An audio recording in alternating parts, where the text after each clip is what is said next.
Okay, so it's round 2 now, and Magnus is black against Leinier Dominguez. And I've chosen this game because I'm just a fan of when Magnus is playing the dragon. Dragon is just such a fun opening and interesting opening. It has died off a little bit in popularity because engine and you have to know so much, but Magnus still played it now back in 2009. So I'm gonna add the computer here so we can see what happens. Here, interesting stuff that black counters e5 by b4 if you can see that the computer does not at all like knight e8. I don't really understand why. I guess it's just that he gets too passive here. Apparently should trade stuff here. Okay, and then h4, h5 and knight. And strong attack because the knight is like a key defender. So let's see what how Magnus does here. He does this one which the computer likes. So obviously you can't take here because you can take here and it threatens the queen. So that would not be good for white. So he moves this one. But apparently now the computer thinks it's fine to play this one. Yeah, I guess it is because he doesn't have that quick attack, I guess. Okay, so but he can win a pawn here. What's happening here?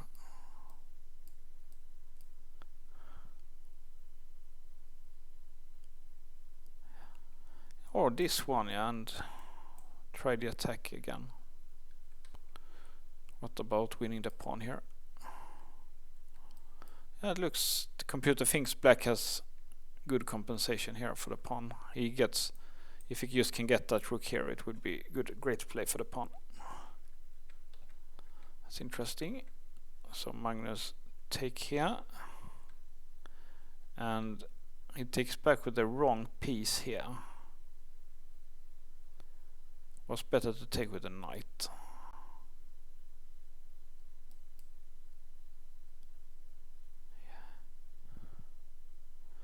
Yeah, now take the pawn.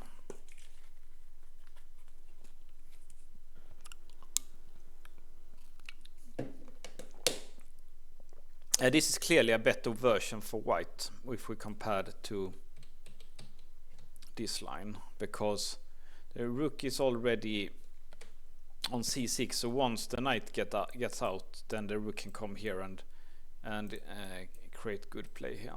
So that's weird that Leinier Dominguez did not take back with the knight. It looks more natural to take back with the knight for me, but let's see what happened. And now it's correct to take on e5, because again this pawn is hanging and there is no compensation. Yeah, okay, it's not actually not so bad to have the bishop here either, especially if black moves the knight, then there is good chances to trade off black's dragon bishop.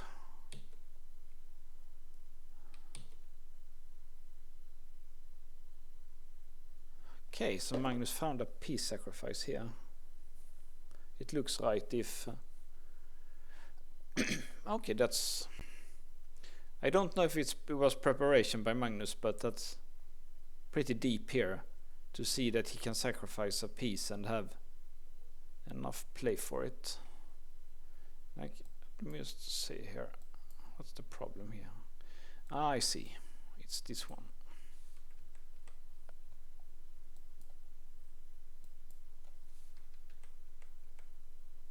Okay, but why does queen a5 work? Don't see it. Yeah, I guess this is a too big of a threat.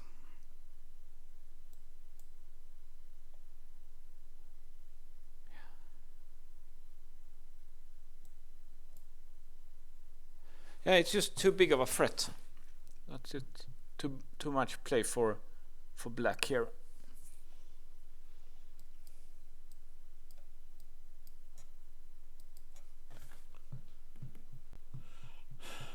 Some pawns and good play for the piece.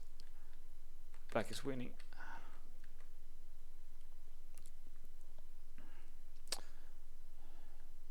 Okay, so if you move the king here, I can read up here, then this is the correct response, and the knight can go to a better.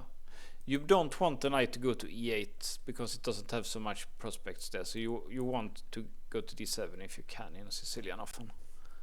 So okay, so that was not satisfactory for him, so he did a3, and there is a pin here, so he can't take here, obviously.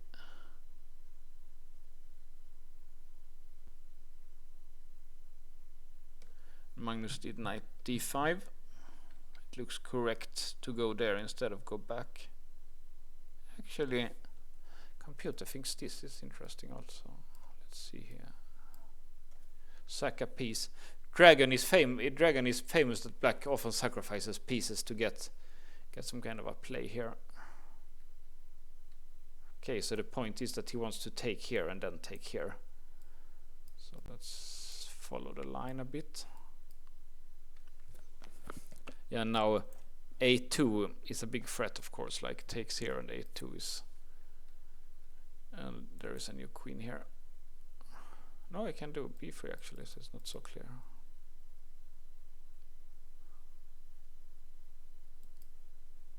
Let's look at that line to the end.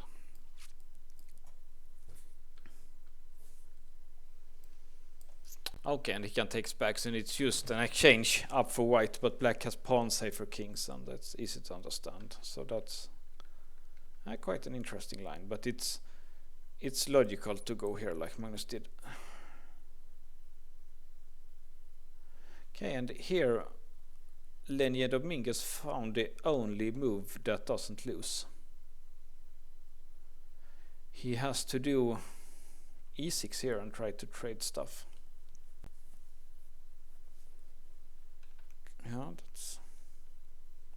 Yeah, in some way it's logical. Try to trade off the bishop here.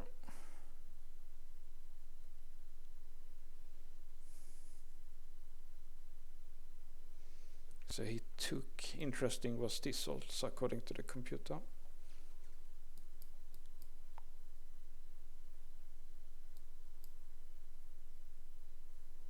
Okay, this is really complicated. If you take here.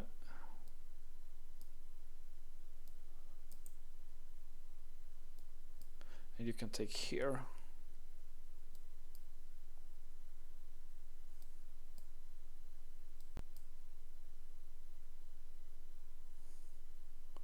This is a way too long line for the players, but white has two pieces and a rook for the queen. But black will get something back because it's such a dangerous diagonal. Why can't he go here? Okay, it's because the rook. So apparently should go here and then check. This is complicated stuff here.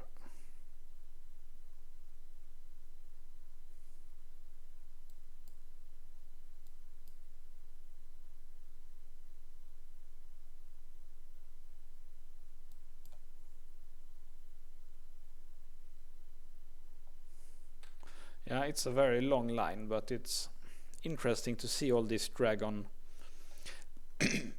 tactics here. I think this is just too complicated for the players to calculate to the end, so it has to be played by intuition.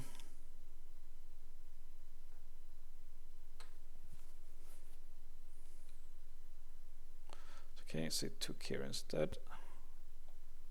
Let me just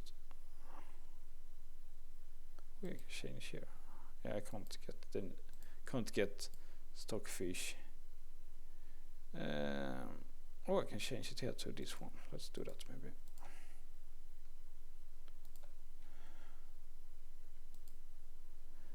I wanted to have one more line here. Let's see, how was it you do that now? Oh, that one. Here, multiple lines. Let's increase.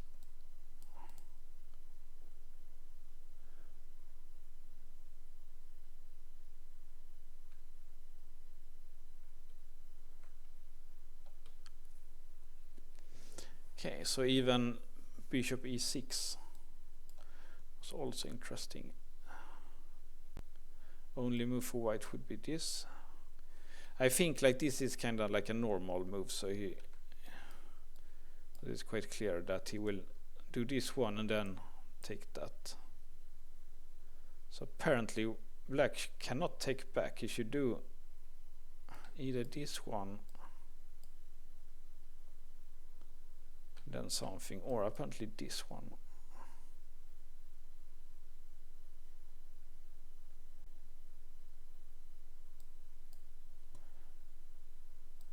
So black is giving up a piece here. No, but they can't take back here because of this pawn. It's mate if it takes on d5. But if it takes here, then apparently can take here.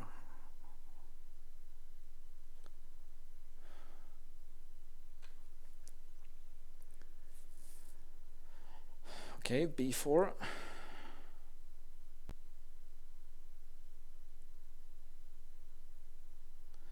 Okay, and that is a cool move. It's being pinned. Threatening mate here.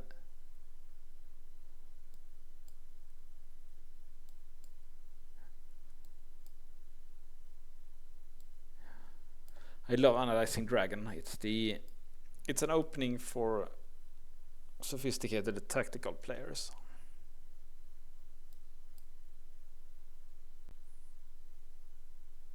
Okay, yeah, it's a long line also, but it's interesting to see what could have happened. You get a bit of a feel of what the players are thinking.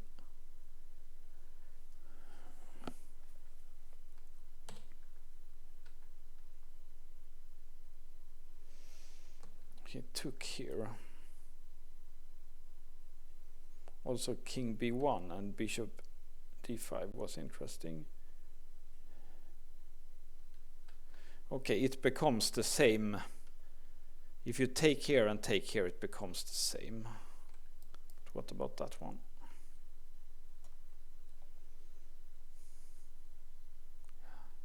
So many possible lines. This is a typical check in the dragon.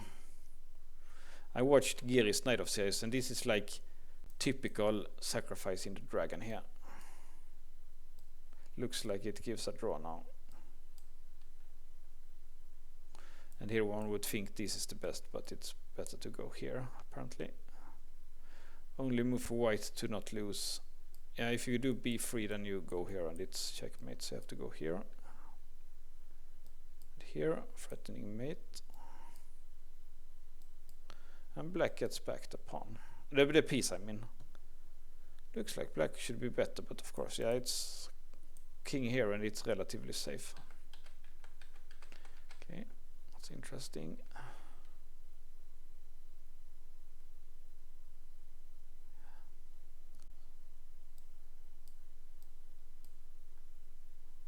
Because there's so many possible lines with so different outcomes here. It's just, it's a little bit too complex game for me here. So let's see what happened. It took here. It's logical to take this knight before knight c3 can come. Check.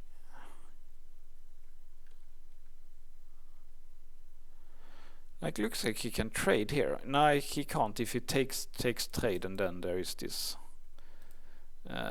It's a pin.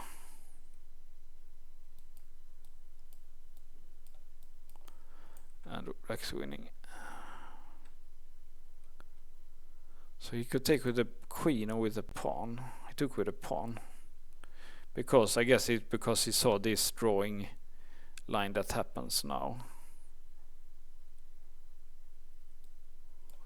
So check here and here. If black tried to play on with this one, then here it was threatening here.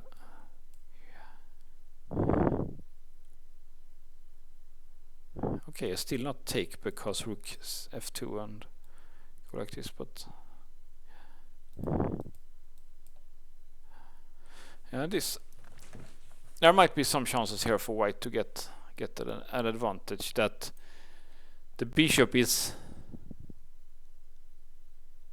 It's a weak bishop because it's same color as the pawns, but I don't mean a weak bishop, I mean a bad bishop, but bad bishop defend important pawns, so it's not so clear. And the worst bishop is better than the best knight, of course, as they say.